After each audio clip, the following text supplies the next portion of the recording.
We got our first freeze dryer back in 2021. Since then, we've learned a lot and done a lot. And so we're up in nature today, and we thought it would be a great time to take some of these first products that we did and check them out, see if they're any good.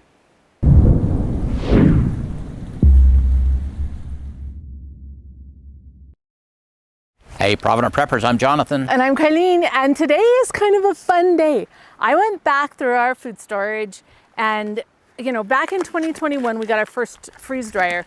And like Jonathan had mentioned, we made a lot of mistakes, but we've done a lot of really cool stuff. And if I remember right, this freeze-dried raspberry cheesecake ice cream was incredible. So I'm looking forward to that. But what we're gonna do today is we're just gonna open these, and we're gonna cook a bunch of them and see if they really work out well. Now, one of the things that we learned is that we don't like these kind of Mylar bags. Basically the ones that are just a pouch sealed at the top and bottom. I don't like them as much. I like the gusseted bottom. We'll start with this one. This one is rotisserie chicken, and that's actually one of my favorites. But when we first started doing rotisserie chicken, I wasn't rinsing it. We found that it stored much longer if we rinsed it so there wasn't as much fat. Oh, it smells good. It looks perfect. That looks really good. Hold on, I gotta try one. Yeah, it's still perfect. Oh yeah, very good. So we're gonna take our oxygen absorber out. Make sure there's not a second one in here. And then we're just gonna add hot water to this. Okay, and I'm gonna seal this up. And then we're gonna put it in this cooler with some of this other stuff so we can retain the heat while it rehydrates. Okay, mashed potatoes. Ooh, smells good. Yes, they do. Always we gotta take out that oxygen absorber. And this is a Kelly kettle. Okay, I have broccoli. Ooh, yum. Okay, the broccoli looks good, it smells good. Now we're just gonna rehydrate it. And again, one of the really nice things about the Kelly kettle is we just brought the Kelly kettle and we found all the fuel we need here. We could live for several years on just the fuel in our campsite. Okay, sliced carrots, March 2021. Okay, so these are in here. I'm gonna close this lid and I'm just going to make sure that we're retaining that heat in here while it does its thing. Now, this one's a taco meat, which was actually pretty controversial because some people say it doesn't last very long. So I'm interested to see whether or not it actually is good, because there's people who talk about how the tomato goes bad quickly in it. Oh, that smells really, really good. Oh, it does smell good. So let's just pour some in here.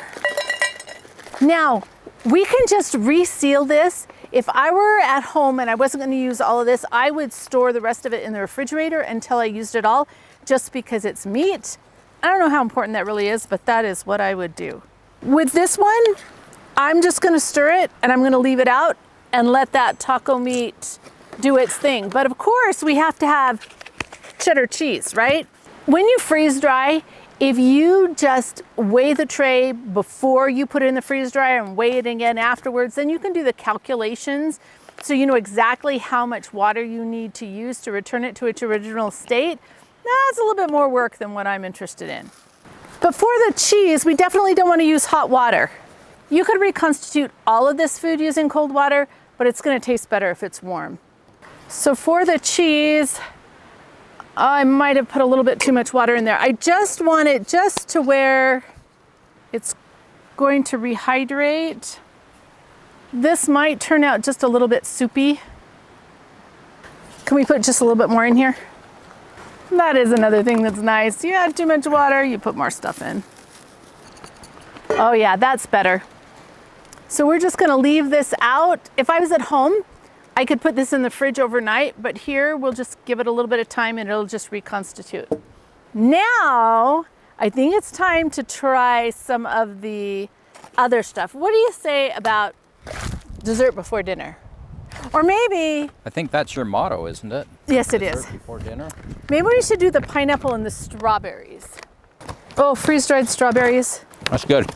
Yes, so good. The other thing about this bag versus this one is that this one doesn't have a zip closure. So in order to reclose it, you're gonna need to have a chip clip or a paper clip or tape or something to reclose these. I don't have to worry about it today because in a few minutes the grandkids will be here and they'll all be gone. But now, just before dinner, raspberry cheesecake ice cream. Please. We need a pair of scissors. Like, that should be in with my stuff. A pair of scissors, always. So. Pretty dang good. Oh my goodness. Yes, yes, yes. That's delicious. So now let's put together our meal and we'll be right back. Okay, you guys, this is really amazing. Like, it's better than what I thought it would be. We did a video on this taco meat and it reconstituted really, really well. And it's been a few years. I don't know how it'll be in 20 years. I don't think it'll be around that long. I think we'll eat it long before then. But what a great meal. And all we had to do was boil water. Well, okay, we didn't boil water for the ice cream. We just ate the ice cream and the strawberries and Pineapple. And you could just eat this without reconstituting it, but this is a fantastic meal. Yeah. It only took a few minutes and dinner in the middle of nowhere. Very good dinner in the middle of nowhere. And now for the question of the day. What has your experience been with the foods that you've freeze-dried? Comment below. And thanks for being part of the solution.